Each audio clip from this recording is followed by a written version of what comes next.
तो उनसे 40,000 1,00,000 रुपया जमाबंदी मोटेशन की मांगी जाती है। आपको पता है कि CICO और दलाल ये 3 आदमी ब्लॉक चलाता है। DCLR और ADM 2 साल के लिए आता है और पूरा अररिया पूर्णिया को लूट के चला जाता है। 2 साल में किसी को क्या दर्द होगा कि पप्पू यादव की माँ और पप्पू यादव की बहन, पप्पू यादव का वालिद और पिता और पप्पू यादव का भाई किस जिंदगी को जीता है। वो आता है पैसा दे करके और पोस्ट पर आके बैठता है और उसे लगता है कि जितना जल्दी 3 गुना पैसा कमा के हम चले जाएं। कोई माँ बाप नहीं है देखने वाला। जब राशन कार्ड के लिए हम जाते हैं, जमाबंदी 3 साल 2 साल तक मोटेशन नहीं होता है।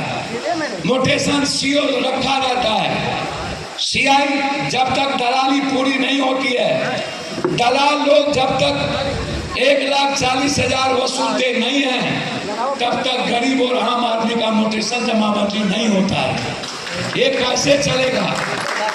मैं आपको यही कहने आया हूं। जो लोग नेतागिरी करते हैं, कोई भी पार्टी, उनसे कहिए तुम्हारी औकात है ना तो तुम 2 गरीब की जिंदगी बदल के दिखाओ। तुम नेतागिरी करते हो, तुम्हारी हैसियत है तो मुझे कलेक्टर और CO से न्याय दिला के दिखाओ। तुम तो कोरोना आया, पूरी दुनिया की हम मदद की, हम जेल में बंद हुए, हम इस कोसी सीमांचल और बिहार के मजदूरों को अकाउंट में 2-2 हजार रुपया, 34 करोड़ रुपया से ज्यादा सारे मजदूरों को लाना, दिल्ली में अन्य शहरों में सारे मजदूरों को खाना पहुंचाना 1 महीने का, कोटा से अपने बच्चों को लाना। पूरे बिहार में जब सब लोग अपनों का लाश छोड़ देते थे, तब हम उनके लाश को उठाते थे, तब हम उनके लाश को जलाते थे। हमको क्यों नहीं कोरोना हुआ? हमको क्यों नहीं जिंदगी मरी? क्योंकि हम इंसान से मोहब्बत करते थे, इसलिए कोई रावण हमको नहीं मार पाया। हमारी जिंदगी इंसान के लिए थी, हमें डर नहीं था, क्योंकि मेरे सामने मेरे अपनों थे जो करा रहे थे, जिनकी जिंदगी को अलग कर दी गई थी।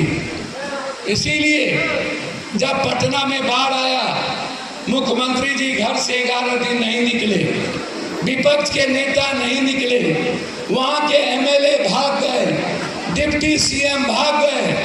12 दिन अकेले पप्पू यादव को खाना खिलाना पड़ा। एक घर जा करके दिन भर रात खाना खिलाते थे।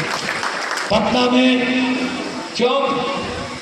पटना में एक भी इंसान नहीं था जो हमारे बच्चों को बचा सकता था, जो मेरे बुजुर्गों, हमारी बेटी को दूध पहुंचा सकता था, जो मेरी माँ को पानी पहुंचा सकता था। आप जरा मुझे बताइए, हमारी चिंता दिल्ली और पटना की राजनीति की नहीं है। हमारी चिंता इस बात को लेके है कि परिवर्तन कैसे होगा। अररिया में 6 आप परेशान रहते हैं। बिना पैसा दिए थाना में केस नहीं लिखा जाता, बिना पैसा दिए थाना में चार्जशीट नहीं होता, बिना पैसा दिए थाना में डायरी नहीं भेजा जाता। पैसा दीजिएगा तो डायरी से नाम कट जाएगा, पैसा दीजिएगा तो चार्जशीट भेजेंगे, पैसा दीजिएगा तो हम आपको चार्जशीट रोक देंगे। हर चीज पैसा। जो न्याय मिलना चाहिए उसे न्याय नहीं मिलती।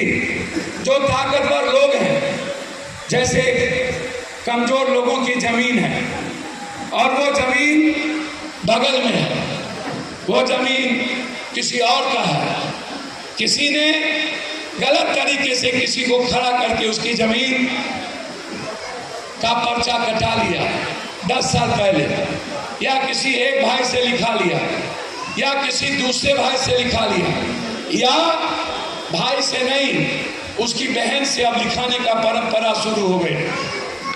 क्योंकि कानून में बहन को ले इसीलिए अब दलाल लोग बहन और भाई के बीच में लड़ाई शुरू है। पहले ऐसे हालात नहीं थे। अब ये जो माफिया है, ये जो जमीन माफिया है, ये लोग बहन की चिंता नहीं करते। इन्हें लगता है कि हम बहन के अधिकार लिखवा करके हम सीओ, सीआई, डीसीएलआर, एडीएम से जजमेंट लेकर भी ले लेंगे और थाना को पहुंचाकर हम 20 करोड़ वाली लागत की जमीन 1 करोड़ बांट देंगे, 19 करोड़ कमा लें और हमारा घर भर जाएगा। ये कौन लोग हैं?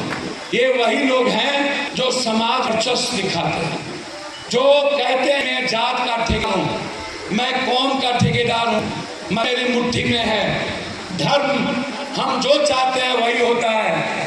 हिंदू